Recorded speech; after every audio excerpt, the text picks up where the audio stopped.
Marcus used to wake up exhausted, not from lack of sleep, but from carrying a life that didn't feel like his. At 42, he was known as the reliable one. The man who never said no. The man who handled everyone else's problems quietly. From the outside, he looked strong.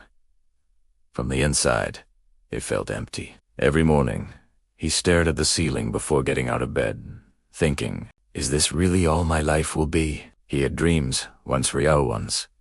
To write, to build something meaningful, to live with intention instead of obligation. But somewhere along the way, Marcus learned to survive instead of live. One ordinary Tuesday, something small happened.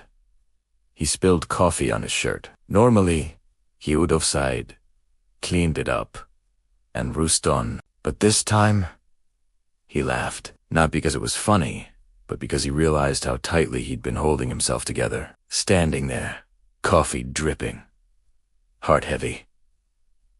Marcus felt a quiet truth rise inside him.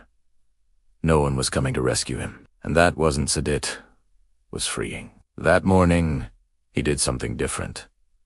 He called in late, sat in silence, and asked himself a question he'd been avoiding for years. Wado primerawa? And then if I stopped worrying about disappointing everyone else? The answer scared him, because it meant change. So he started small. He wrote 1 page that night, just one. The next day, he said no to something he didn't want to do.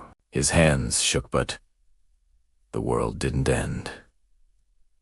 Weeks passed. Pages turned into chapters. Boundaries turned into breathing room. Marcus learned this truth the hard way. Choosing yourself isn't selfish. It's survival.